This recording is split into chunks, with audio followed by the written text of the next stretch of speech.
Hello, everyone, and welcome into MVP Sports. My name is Soapy Muffin. Today, we're in one of the most exciting moments in basketball. Forget the playoffs. This is tanking season, baby. This is what I'm here for. It's mock draft season. This is the real time of the season that matters for me, mostly because my team always sucks and I never have to look forward to the playoffs. But before we get into that, we're going to run through some housekeeping real quick. If you'd like to go to patreon.com/MVPvids, there you can support us at a monetary value if you would like. We haven't been posting a lot of content. We've all been incredibly busy here at MVP, so we are trying to find some time. We have a project in the works. Should be fun. Should be able to get a lot of the community involved. Obviously, you are watching us on MVP Sports, but if you'd like to swing over to MVP Entertainment, there we talk about gaming, movie, TV shows, all that sorts of stuff. Me and Ricky have a talk show. We haven't done it in a little bit. Once again, schedules have been hectic. My internet was a massive problem for quite some time. Obviously, I got it fixed now, so we should be starting up the show as soon as we can. And as well, if you'd like to join into the Discord, there you can have conversations about playoff basketball, the draft, the NFL draft that's coming up, or past by the time that it's posted. I don't know exactly what time we're going to post this, but you can join just in any of those conversations. The link will be down in the description. And now, to get some of the disclaimers out of the way, so obviously, as you can see, or I honestly don't know if we're going to show this screen right away or not. The Hornets are the number one overall pick in mine. This isn't how it actually is. I have it that I rolled 5 times on Tankathon on there just so it spices it up, just so it's not the same. Like the Rockets at 1, the Thunder, or like the Magic at 2. So it's not just those over and over again. So we do have a little bit of pick variety. And as well, this is only the first round. Once we get to like the final mock before the draft, I will do a full draft, and I'll probably even do trades too. Let me guys know if you'd want to see that. But without further ado, let's get into this. With the first overall pick, I'm going to have the Charlotte Hornets take Chet Holmgren. Honestly, to me, I think this one is just kind of a easy take. Just take the BPA at this point. Now, granted, he's not personally my BPA, but I do think a lot of people have him consensus number 1. So I don't think it's that crazy. I don't think there's too much I have to say in defense of Chet. But, I mean, hey, who knows? All you got to know is you are getting a guy who's going to be an elite defender at the next level. He's not going to play center. So that's going to be an interesting thing for Charlotte to figure out. They want to slide PJ Washington over to the 5 and see if that works. But if Chet's offense develops at all, oh boy, that tandem of him and LaMelo is terrifying. With the second overall pick, I have the Detroit Pistons. They are going to select Paolo Banchero. To me, Paolo is personally my BPA. I think he has one of the highest upsides. I'm not going to say the highest, but I think he does have one of the highest upsides. I think he is going to be a player that is reminiscent of like the first year in Detroit Blake, or 18-19 Blake. Basically, Blake that was really good at basically every facet of basketball.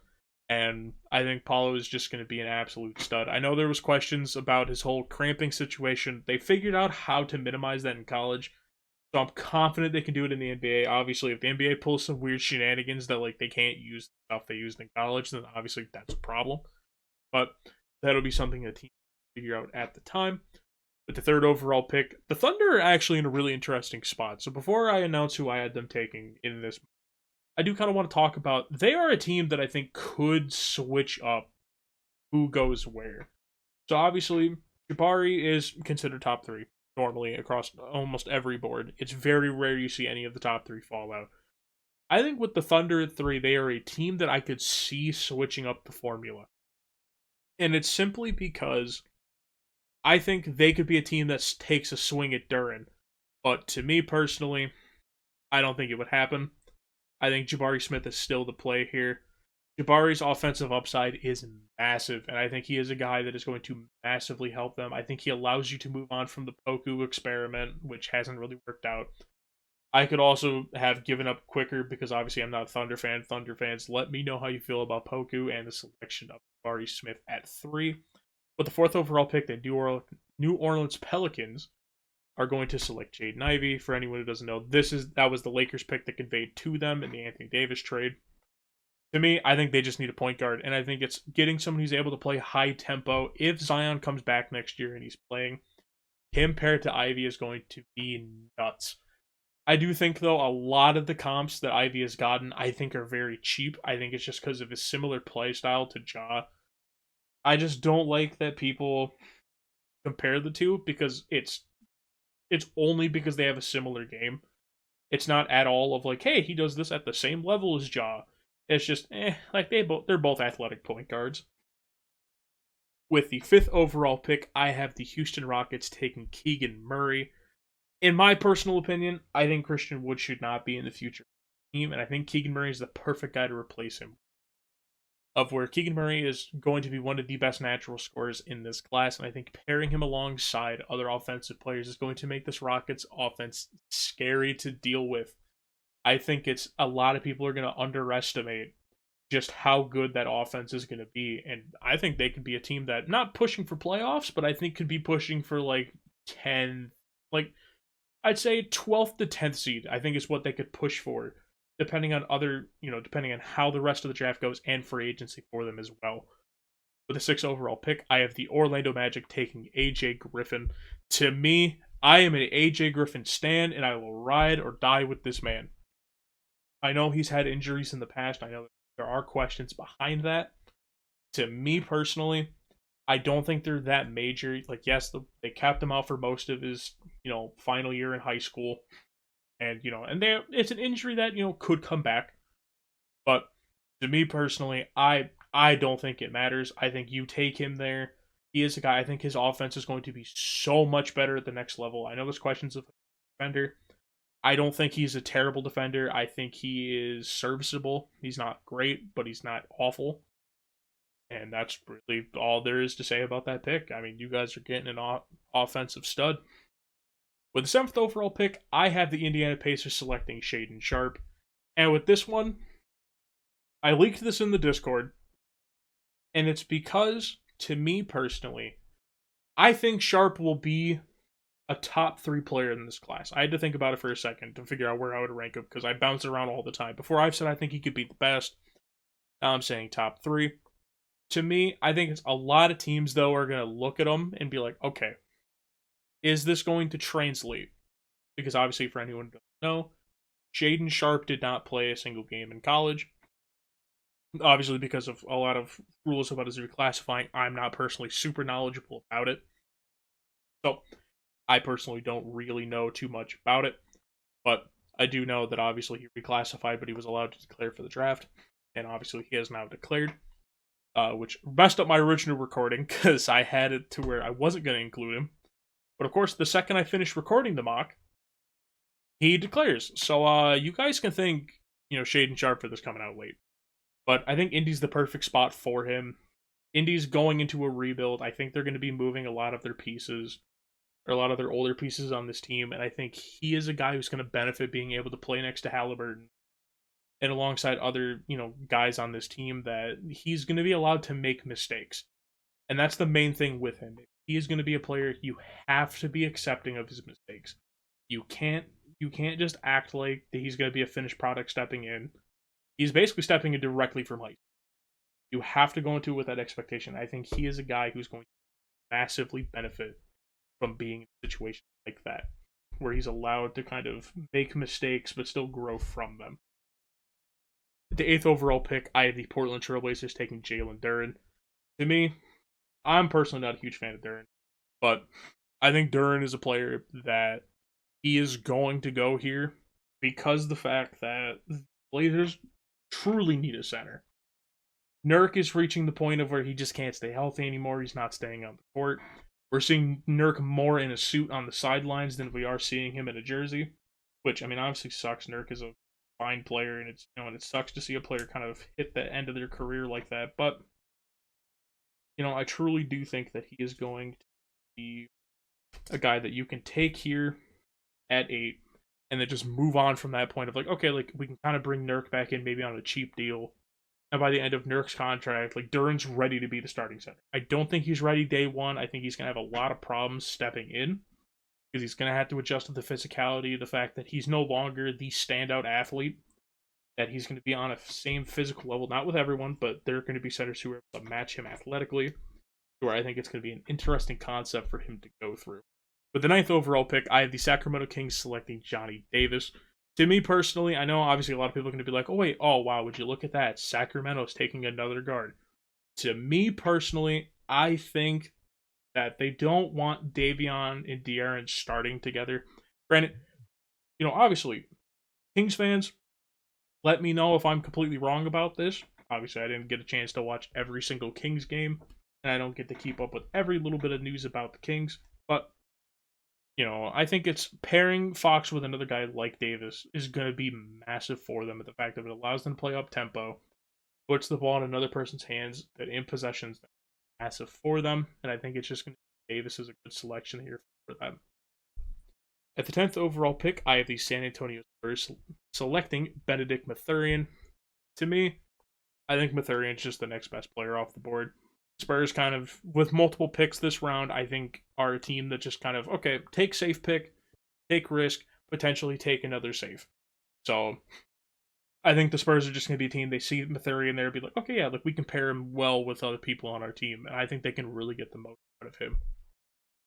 At the 11th overall pick, I have the Washington Wizards selecting Dyson Daniels. To me personally, I'm making this selection with the thought in mind that Bradley Beal is staying on the team for the long term. To me, if it was like, okay, we have full plans of moving on from Bradley Beal, I would have gone with someone else here. But I think it's just, to me, I'm going off the assumption Bradley Beal's coming back, and I think Dyson Daniels is a guy that he's good at everything, like not jack of all trades, but a master of none. So I think he's a guy, he's a switchblade, you can put him in there, he's going to be able to play defense, he can play make, he can score. Like he just covers up a lot of the areas that you wish other players would have. At the 12th overall pick, I'm going to have the New York Knicks select Tari Eason. To me personally, Eason is the best forward left on the board. I know a lot of people are seeing, Ochai Agbaji still sitting here. To me personally, I think Tari Eason is incredible.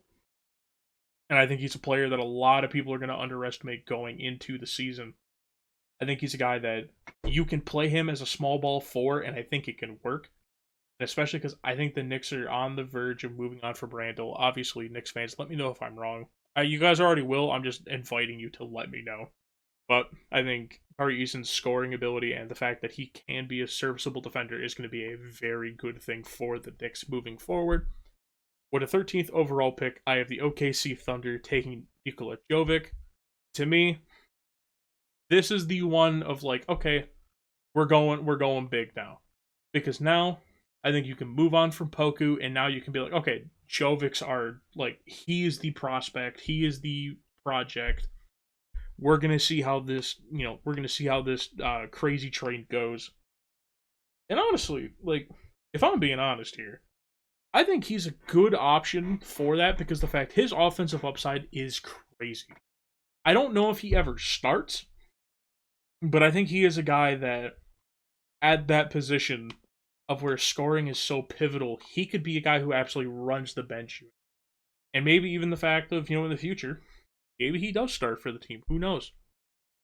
With the 14th overall pick, I have the Cleveland Cavaliers selecting Ochai Agbaji. I know I probably say his name wrong, and I'm going to be honest with you guys. I'll always say his name wrong. There's not a single point that's going to make me actually say his name correct until he becomes a super elite player. I'm not saying this in a mean way. I just genuinely suck with names. To me, I think Cavs take a guy that's going to help right away, allows them to put Caro on the bench, and just he's a guy who's already shown he could win in college. Let's see if it translates to the NBA, and I think he's a guy that the Cavs aren't going to take a person who may take a year or two. They're going to take a guy who can help right now because they almost made playoffs until injuries absolutely wrecked their season. So, running out Agbaji with this team certainly is going to help. With the 15th overall pick, I have the Charlotte Hornets selecting Mark Williams. And honestly, to me, this is mostly just because if you don't want to pair Chet next to PJ Washington at center, this is the safety net of okay, we can do this. Now, granted, there was a trade floating around on Twitter, and all I'm saying, if it happens, the Hawks would not be, not the Hawks, the Hornets wouldn't be having 2 picks. Pistons would have this pick, but we're not going to go over that. This is for a future one. But Mark Williams has a lot of upside, and I think he is the second best center off the board because I don't count Chet as a center. But I think Mark Williams is the second best center off the board, and I think he's going to massively help this team. With the 16th overall pick, I have the Atlanta Hawks. They are going to take Ty Washington. To me personally, I'm not a huge fan of Ty Ty. I do have a lot of questions personally about his play style and how he's going to translate to the NBA. But I do think he is going to be a player that is able to massively help that bench unit for Atlanta. Obviously, at the time of this recording, Atlanta has been eliminated. And I think a lot of it is just going to be coming down to adding depth to the bench. I know some people want them to take another forward. To me personally, though, that bench guard's got to get situated. And I think Washington is the guy who can come in and do that right away. With the 17th overall pick, I have the Houston Rockets, not Rockies. I don't know what the team the Rockies are, but the Houston Rockets selecting Jeremy Sochan. To me personally, I think it's just they are in incredible need of making this defense better. There's so much potential for this offense to be absolutely next level. And I think having someone in this team like Sochan, who is an incredible defender, I think pairs perfectly along with the fact of yes, he's not an offensive threat yet, but he's on a team that he doesn't really need to be one right away. Where he can be the stalwart defender who's guarding everyone, and it just makes everyone else's day so much easier on the defensive end. I think that's just going to make it so much easier for them. The 18th overall pick, I have the Chicago Bulls taking EJ Liddell. To me personally, I've been saying it throughout the year in the Discord, I think the Bulls do not have time to wait for Patrick Williams to develop. Obviously, the end of season collapse happened, playoffs happened, and hey, they could come back at the time of this recording. The Bulls have not been eliminated just yet, but there's the news that Zach LaVine and Alex Caruso are out, so that's tough for Bulls fans. Shout out to you guys for having a good season, but getting someone like EJ Liddell who's able to come in and even help relieve Patrick Williams is someone I think is going to be a really good thing for them. And I actually do wonder going forward of how their postseason is going to affect this, because I do think they could trade this pick to move on for someone like a Miles Turner. So obviously I don't have trades in mind, but I don't think the Bulls end up selecting here at 18, but who knows? Liddell's a guy who's going to be able to help Patrick Williams. He's basically an older version of Patrick Williams, but not as high of a ceiling. But that's who I have them selecting at 18. In the 19th overall pick, I have the Minnesota Timberwolves taking Kendall Brown. I love Kendall Brown. It took everything in my power to not have my bias take over and have him just shoot to the top of my board and have him in the lottery. To me, I think he reminds me a whole lot of Miles Bridges. Now, granted, not as complete of a player out of college as Bridges was, because Bridges was an absolute phenom in college. Like, he was a complete player. He stepped in, struggled for a little bit. He wasn't able to get a shot to fall for a while, but once it started falling, everyone's like, oh, Bridges is a really good player. And I think Brown isn't going to do that. I think he's going to be much more raw. But the fact that he's an incredible slashing talent, he's a guy that he's not a bad defender, but he's not good. You know, he's serviceable, he's able to switch, and I think he's going to be able to help this Timberwolves team as they kind of grow into the playoff team that they were this year. With the 20th overall pick, the San Antonio Spurs are going to select Jaden Hardy. Once again, taking the guy that he is an entire... Like, I have mixed feelings with him. Now, Hardy, I think, can be one of the best guards in this class, like, bar none. The problem is, he has to, and I mean he has to, get his efficiency up. Because the main thing is, he cannot hit the broad side of a barn 90% of the time. The thing is, though, you watch him play, and it's that, like, he's so close to being there. He's so close. Like, obviously, I know people are going to be like, wait, you had him go off the board before Beauchamp? To me, I think a lot of people are overreacting to how Beauchamp played. I think Beauchamp's also going to be a pretty solid player. But to me, Hardy has more tools to be an elite player. And that's why I have the Spurs taking him at 20. At 21, I have the Denver Nuggets selecting Malachi Branham. To me, I am a fan of Branham. I think Branham is going to be this year's Bones Highland of the, like, how did he go this low? Earlier in the year, I've had Branham, I think, all the way up at 16 for the Hornets. So, or not Hornets, for Hawks. And, like, to me, it's just, in this mock, it's the Hornets. Why do I keep saying Hornets? The Hawks. You know, they just need a backup point guard. You know, obviously, Lou Willie is getting older at that point, but we're not going to talk about the Hawks. With him on Denver, it's an interesting situation because now you can run a backcourt off your bench of Bone Highland and Branham, and I think that is a terrifying duo. I think that is going to be genuinely one of the best bench backcourts in the league.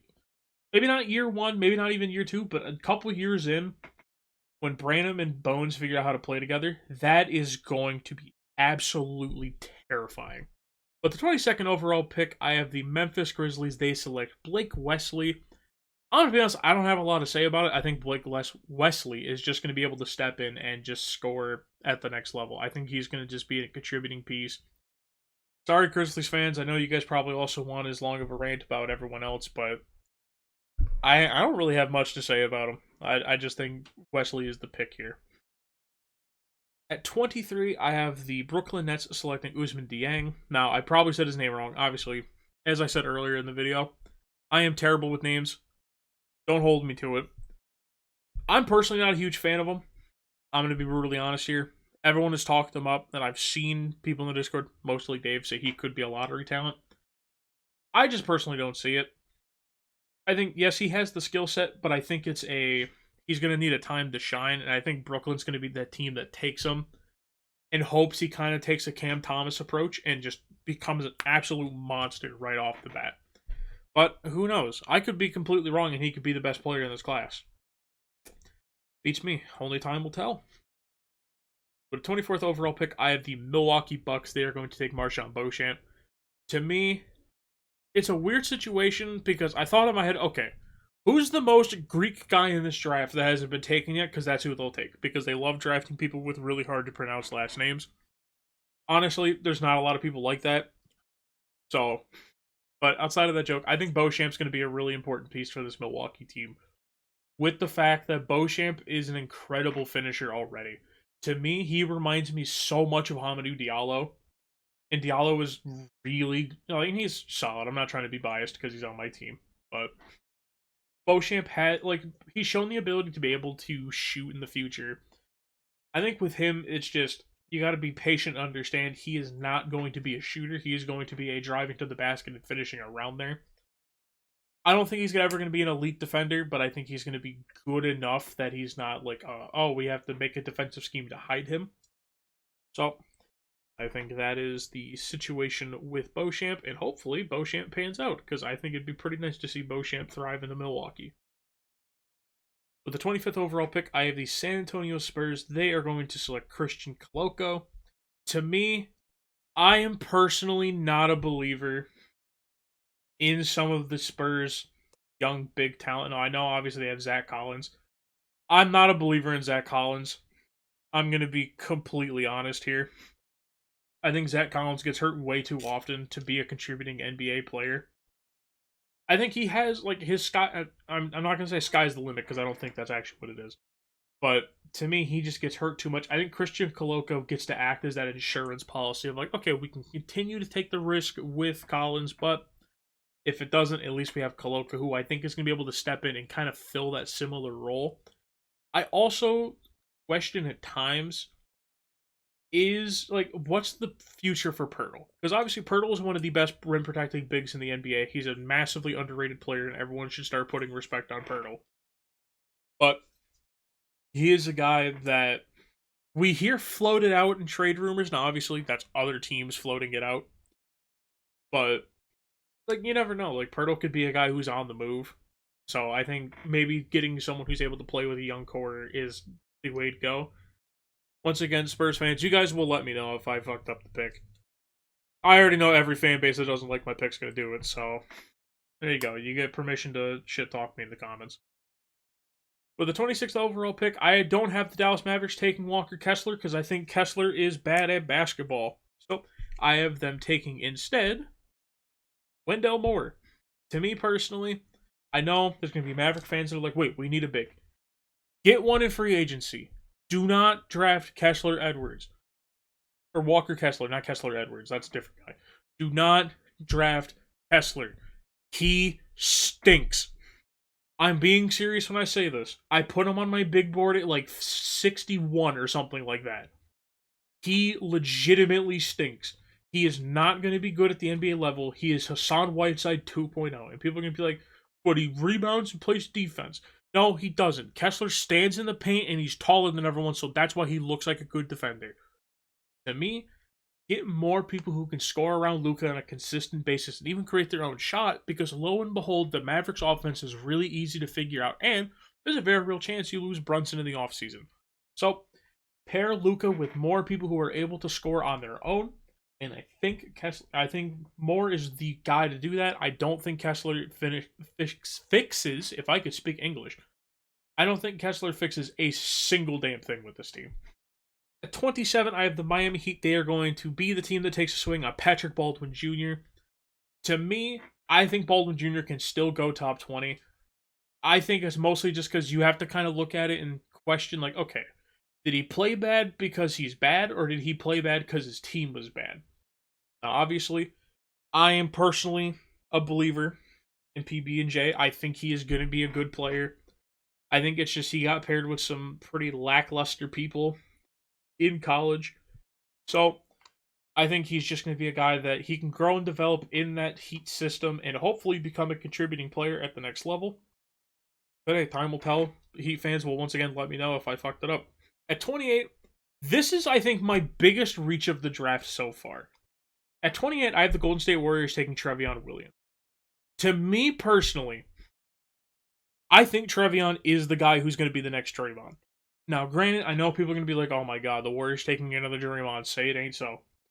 To me, I think Trevion is the guy that you can play at center. He can easily play it. He fits. He's a good enough center that you don't need to worry about anything. Now, granted, they could also take someone like, I'm just going to say a random name. They could take Jean Montero. And, like, they could probably make it work. It's the fucking Warriors development team. They'd make anyone work. But that's personally who I think they have going there. It's a guy that you can play at center.